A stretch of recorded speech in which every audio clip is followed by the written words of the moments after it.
In this video, I want to talk about complacency, specifically the complacency trap, how it happens, how you fall into it, and how you can escape it. And I want to start by sharing some of my background and my journey in business over the past decade and my journey into the complacency trap and out of it. And then after that, I want to talk about how success breeds complacency and then how to fight against it and win the battle. Now, before we dive into all of that, I want to let you know that I'm writing a weekly newsletter. It's called Work Notes. You can click the link in the description to sign up for that. Every week, I send out a in-depth tactic or strategy or framework on how to be more productive, how to perform better as an entrepreneur, a knowledge worker, whatever you may be. So make sure you sign up to that. It's completely free and I send that out weekly. You can also read all the past issues at that link. Okay, so let me set the stage here. When I was 14, I went to Google and I searched how to make money online as a teenager. And it said, you can start a blog. So I started a blog and I wrote 90 articles in 1 year. It was on skateboarding. I was skateboarding at the time. So I wrote 90 articles on skateboarding tips in 1 year as a 14-year-old. That was the furthest thing from complacency. I would get home from school every day. I would sit down and I would just write. Like I would get the work done. Okay. This continued until I realized that I wasn't making any money and the whole make money online thing was a scam. At least I thought it was. And so, I just enjoyed sort of my youth and did things that teenagers do until the age of about 17, 18, when I started EDM Prod, which was kind of my first successful business. Now, the interesting thing with EDM Prod is I did the same thing. I worked, I wrote a ton of articles, and it actually gained traction and it started making money. When it started making money, I got even more motivated. I wanted to put more time in. I wanted to grow it bigger. I wanted to grow it faster. And so I kept working and working and working.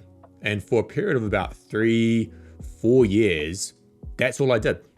I just worked. And it led to a point where I had kind of achieved the 4-hour work week dream, if you will. And I don't say that to brag, but I say it because it adds context to what came next. I was in a place where I was making decent money without having to put in a ton of work. And slowly but surely, I became more and more complacent. I became lazier. My work ethic degraded. Bad habits crept back in. And it actually pervaded more than just work. Like I didn't go to the gym as much. I didn't put as much effort into relationships. I became more and more complacent as time went on, largely because I had the option to. There was no pressure. There was no one telling me every day to get up and do work. And I certainly wasn't telling myself to do that. And so the success that I kind of achieved from putting in those work hours, from putting in that consistency, led to a point where I abandoned it altogether and I was complacent and I wasn't doing the work. Now I stayed in this trap for way too long and I didn't anticipate it. No one told me that this is a thing, that you can become successful and then you can take your foot off the gas pedal and before you know it, you're like not getting anything done and you're kind of lazy and you're complacent and it's hard to get out of. Eventually I managed to work my way out, but it took time and it took a lot of effort. And here we are today. I've transitioned out of that business. I'm building a new one. Things are going well. But like I said, it took time and it took massive effort. And I'm going to show you some of the mindset tricks and strategies that I use to get out of the complacency trap. But before I do that, let's just talk about this idea of complacency. No one likes it. No one likes being complacent. We want challenge. We want to strive. We want to do work. We want to put effort in towards achieving our goals. And when I was stuck in this complacency trap, I lacked that. Like I was in the comfort zone, but it wasn't that comfortable because I missed the feeling of grinding and like pushing and getting to the end of the day knowing that I'd put in the work. I didn't have that. And so I was stuck in this sort of malaise. Like I was a bit bored, kind of lazy, felt guilty, all this kind of stuff. But it's important to note that there's a difference between complacency and contentment, because I think a lot of people mistake the two. And people who aren't complacent can look at people who are content and say that they're complacent, and it's not the same thing. Contentment is positive, comes from a place of gratitude. It's like, that you could do more and that you could push harder, but you kind of realize that it won't produce significant marginal gain in terms of happiness or fulfillment. So let's say you've got a business and it's making you good money and life is good, you're enjoying it, you spend time with your family, you've got some hobbies. You know that if you sacrifice some of that, you could perhaps scale the business, make a bit more money or a lot more money. But you also know that it's kind of not worth it to you personally. That's not complacency, that's contentment. It's a positive feeling, it's like a positive emotion. Complacency is not that. Complacency is avoidance. It's negative. It's knowing that you should, not could, but should be doing more, should be pushing harder, but you're choosing not to. So I wanted to make that distinction before we move ahead. Success breeds complacency because you kind of get to a point where all your needs are met and then some. You've put in the hard yards and you start taking your foot off the gas pedal. A little bit, just a little bit. Doesn't happen all at once. It's not an overnight thing. It's like death by 1,000 cuts. So let's say you're doing like 3 to 4 hours a day of deep work to build your business. And you do this for like 6 to 12 months. And you get to a point where things are working and you've hired someone to do a certain type of work and you've outsourced this over here. And so now you have a bit more time and the money's flowing in and you've got a bit more leverage. And all of a sudden you're like, I don't need to do 3 to 4 hours of deep work a day. I'm just going to do 2. And so you start doing 2. And then one week you're like, you know what? I'm going to take Monday off. I don't need to work today. Like my business it's doing fine. Like I'm good. And so you take Monday off. And then a couple of weeks later, you take 2 days off because why not? You can do that. You've built freedom, right? You've built a business that allows you to do that. And slowly, bit by bit, cut by cut, you become complacent. You make excuses. You lose the ethic, the work ethic, and the habits that got you to where you are. You neglect them and you start kind of falling into this cycle of complacency or this trap of complacency. And you can't really see it happening. Like you don't know, you kind of know that it's happening, but you keep telling yourself this lie that like you'll fix it or you'll get back on the wagon soon. Like it's just a temporary thing. I'm just having a quick break or I'm just, taking my foot off for a little bit. I'm going to get back on it though. But before you know it, you are like deeply stuck in this complacency trap. And one day you realize it and you're like, damn, I am complacent. Like compared to where I was 2-3 years ago, I'm a completely different person. Like I'm not pushing, I'm not grinding, I'm not doing what I should be doing. And I'm not sure where things are going to go if I don't pull myself out of this trap. So let's say you're stuck in this trap like I was. How do you pull yourself out? How do you climb out of that pit of complacency? Well, there are a number of things that I think are helpful. The first thing is to understand that it's an ongoing battle and it takes some time to get out of the complacency trap. So when you encounter complacency, especially as a result of success, it's difficult to just destroy it all in one go, to just jump out of that trap and start like grinding and just start doing your thing again. The only exception to this, I think, is if you have like a life-changing event. A lot of people say that when their first child was born, that they just snapped into gear and they realized how irresponsible and complacent they were being, and that just changed everything for them. But most of the time it's an ongoing fight. And as soon as you let up and you take your foot back off the gas pedal, complacency just comes creeping back in. And so I think it's more useful to just mentally reframe complacency as like this thing that's always, it's like an enemy that's always lurking in the corner, waiting for you to let your guard down. When you think of it like that, you put measures in place and you realize that it's this ongoing fight, like daily fight to beat it down and to not be complacent. The second thing is to understand that success doesn't last into perpetuity. No one's complacent when their back is against the wall, when they have to work to feed their family, or when they have to work to, keep their business afloat. Very few people are complacent in those situations. For me, I got to a point where business was good and I'd work an hour or two a day and I was making good money and I had won the game, so to speak. But the truth is I wasn't financially independent by any means. If my business failed, sure, I'd have a few years of runway, but eventually I would have to do something else and get an income or get a job or build another business. But still, subconsciously, I held this belief that I had made it. It wasn't until I was telling someone how complacent I felt and I wasn't sure how to change it that they said to me, success doesn't last into perpetuity. In other words, at some point, things are going to fail. And the more complacent you are right now, the more likely they are to fail and the sooner they'll fail. Nothing is guaranteed. Which leads me to my next point. You want to be slightly paranoid.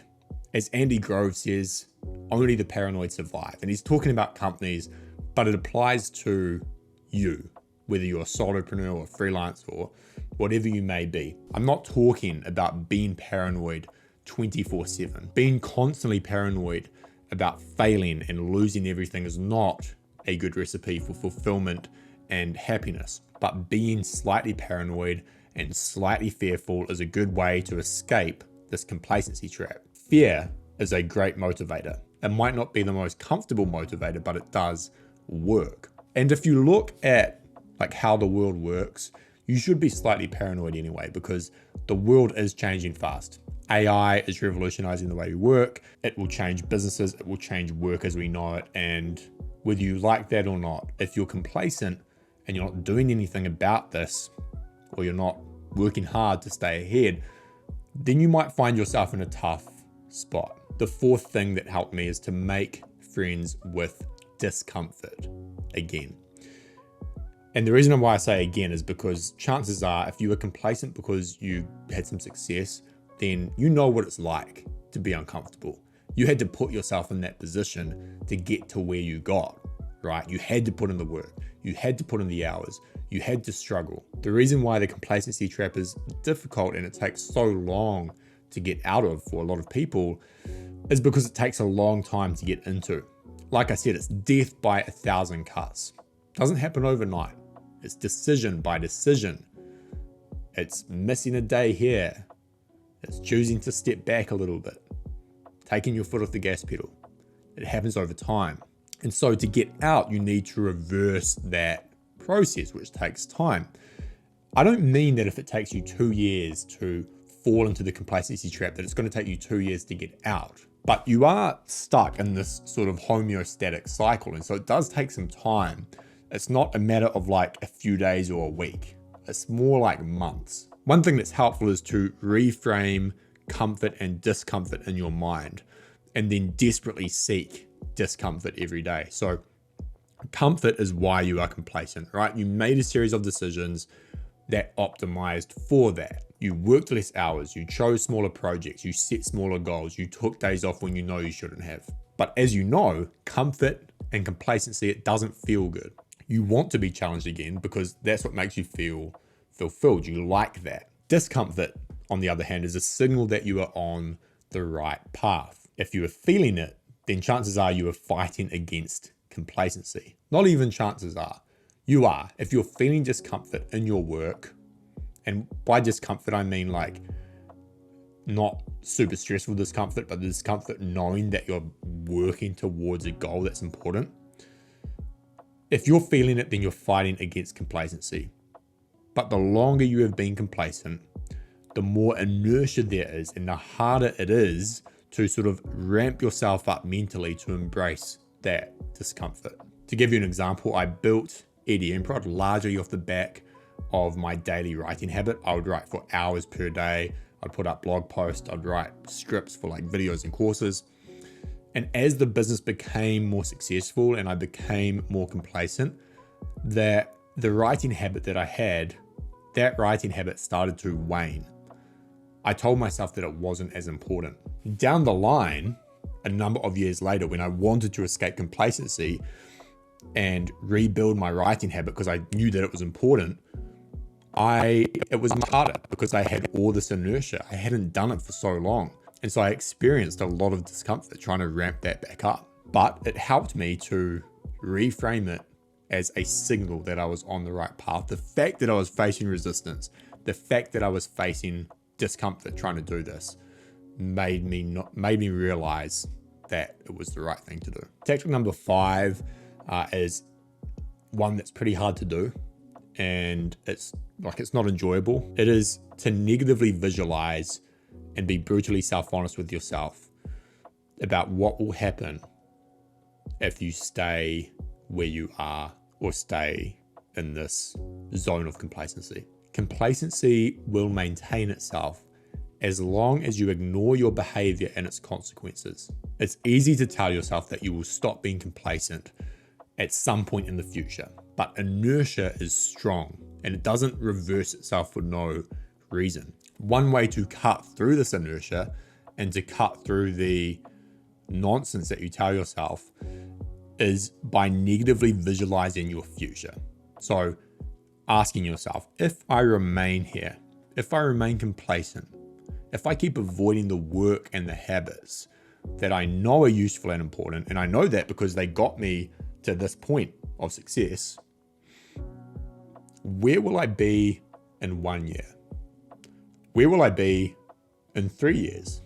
Where will I be in 5 years? It can be an uncomfortable thing to do because it forces you to be honest with yourself. And you need to be brutally self-honest. Like, you cannot lie to yourself. A few years ago, when I was in the deep pit of complacency, at the worst point, it was extremely hard for me to admit to myself and to acknowledge that I wasn't a hard worker, despite people telling me I was. Maybe I was a few years earlier, but at this point, nope, I wasn't. If I had a work ethic, I would have been working hard, and I wasn't. I hadn't been living according to my ideals for a long time. I was projecting a false image of who I was to other people, and I wasn't mentally tough. I wanted to lie to myself, and I did for a long time. I kept telling myself that this was just a temporary thing, and I could turn it back on whenever I wanted, but I kind of knew that I couldn't. It wasn't until I was brutally self-honest with myself that I was able to start making changes. I got angry with myself for letting myself become complacent. That drove me to fight it. And I know that some of you are like, oh, that's unhealthy. Like, you shouldn't be angry at yourself and blah, blah, blah. It's like, why not? It worked for me. I'm still here. I feel good. It's what I needed. So maybe you need it too. I don't know. And the final tactic that really helped me, and I wasn't able to articulate this, but I can now, is to build proof that you are not complacent anymore. Hormozy has this quote. Let me find it. He says, "You don't become confident by shouting affirmations in the mirror, but by having a stack of undeniable proof that you are who you say you are. Outwork your self-doubt." And, you know, one way to interpret this, one way to sort of reframe this is like, you can't think your way out of complacency. You can't affirm your way out of complacency. You can't just sit there and say, I'm not complacent. I'm a hard worker. I'm mentally tough. Like, that stuff, it doesn't mean anything if your actions don't reflect it. You need to build proof. And one way to do this, one powerful way to do this, is to force yourself to take action. We do this in Work Sprint by having daily accountability and encouraging people to do daily deep work. But you need to start stacking proof, right? So if right now you're complacent and you're not doing any focused work and you know you should be, then start there. Doesn't matter what you work on. You just need to prove to yourself that you can sit down for 2 to 3 hours and focus on one task that's mentally demanding. Which, if you are complacent and you haven't done that in a while, you will find it hard. You will find it challenging. But you will be able to push through because you've done it in the past. So sit there and do it and stack that win and use it as evidence that you are not complacent, or at least you are working your way out of complacency. So that's basically it for this video.